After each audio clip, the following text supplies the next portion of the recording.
Welcome back to the Ed Show. Today, Mitt Romney was asked whether an explanation and examination of Bain Capital is fair game. So when the president says he wants to focus a lot of the election debate on your career at Bain Capital, do you welcome that? Well, of course, I'd like to also focus on his record. What is it that he's done as the president of the United States over the last 4 years? Romney says, well, of course. But he didn't look too enthusiastic in his response, did he? Here's what former Reagan budget director David Stockman had to say about Romney's business experience. I don't think that Mitt Romney can legitimately say that he learned anything about how to create jobs in the LBO business. The LBO business is about how to strip cash out of old, long-in-the-tooth companies and how to make short-term profits. But for investors. He had so many new jobs created for all the jobs that were lost. It was a net gain, no? I don't think so. All the jobs that he talks about came from Staples. That was a very early venture stage deal that they got out of long before it got to its current size. Interesting how that Fox anchor right there said, oh, it's a net gain. Really? A net gain? Give us the number. You mean you guys over at Fox Business don't have the number? You don't know what the net gain is? The Romney camp, here's the bottom line. They have no choice but to accuse the Obama campaign of character assassination. But that's not too convincing. So now Romney's senior aide has described the Bain ad as performance art gibberish. Shouting louder and getting more angry is not very persuasive. Performance art gibberish. Well, Romney's advisor is actually describing testimonials from real people who lost their jobs because of Romney's Bain Capital.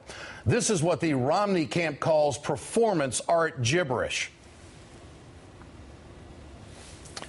Let's turn to Bob Shrum, Democratic strategist and NYU professor. Bob, good to have you with us tonight. Glad to be here. Romney tried, I think, something similar in his losing run in 1994 when he wanted to unseat Ted Kennedy. I think his spokesman back then said that Kennedy, the camp, had put words in people's mouths. Right. What about that? Yeah, well, that's what they said. The Boston Globe went out and found out it wasn't true. We turned the camera on, and the workers had talked about what happened to them. Look, they don't have an answer to this. They don't have a coherent claim. This guy sometimes says he created 10,000 jobs, sometimes says he created 100,000 jobs, sometimes says, well, maybe 100,000. I mean, his communications director said it was a back-of-the-envelope calculation. But, you know, it adds insult to injury in terms of these workers who are just saying what happened to them, to call them gibberish and performance art.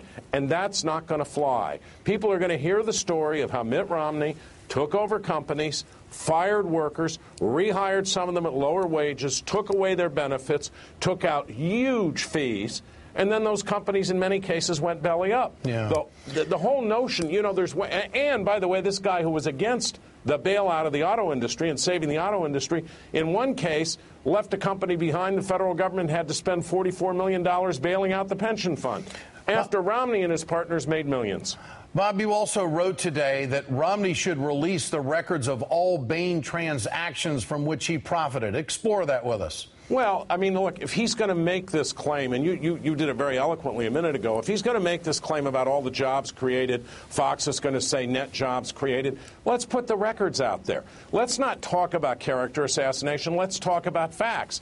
Character assassination, it was this guy himself who put his Bain job record front and center. He said that's his claim to the presidency. And David Stockman is absolutely right. Leverage buyouts, or in the way Romney practiced them, vulture capitalism, are not a qualification for creating jobs. Yeah. The latest NBC News Wall Street Journal poll shows most Americans still don't have an impression of Bain either way. I mean, look, 72%, neutral or not true. So does President Obama need to fill in the blank here? Do they need to stay on this, and will they stay on it? Oh, they're going to stay on it, Ed. They're going to stay on it, I believe, all the way through the campaign. And the school teacher that you interviewed in the last segment made a very important point. And he got it. His attitude, Romney's attitudes in Bain, connect directly with what he wants to do to teachers. This is a guy who took away health benefits from people. Now he wants to end Medicare as we know it. This is a mega millionaire with an offshore bank account. Now he wants to give huge tax cuts to millionaires. You can just go down the list. Every single thing connects to this story. It's a narrative, and it's going to be very powerful. And what I wrote in that column is by the time this is over, this guy's going to end up the candidate of the few, by the few, and for the few. Here's what Senator Mitch McConnell, Republican leader in the Senate, said when he was asked if Bain was fair game. I do think it's interesting to note that the whole notion of earned success and of capitalism seems to be under attack by this administration across the board, not just in the campaign, but through the actions of the government itself. I mean, this is all part of a coordinated effort. I mean, to paint the president as against free enterprise. Yeah. How do they handle that narrative? Well, I don't think they have to worry about that narrative. This is blather about free enterprise. Look, I could sit here and criticize the executive at J.P. Morgan Chase who just lost $3 billion through a bunch of bad decisions and got fired. That doesn't mean I'm anti-business. It doesn't mean I'm anti-free enterprise. The Bain formula, in many cases, was to take these companies, squeeze all the money out that they could, not worry about the workers. And, you know, Mitch McConnell, all of this stuff is a fraud. And what it tells me is that they don't have an answer. If you looked at Romney in that earlier clip, boy, was he uncomfortable when Mark Halperin mentioned Bain. He doesn't want to talk about it. He doesn't have an answer. He didn't have one in 1994. Doesn't have one now. Apparently, Mitch McConnell and Mitt Romney met today. So they're behind closed doors trying to figure this thing out. They're probably trying to get the senators on board with Mitt Romney when it comes to verbalizing this to the American people to keep everything straight. Because I think you're right, Bob. I don't think they've got an answer to how to deal with any of this. The numbers are the numbers. And notice that the Fox anchor, he didn't have the numbers either. Right. Bob Shrum, great to have you with us tonight. Thank you.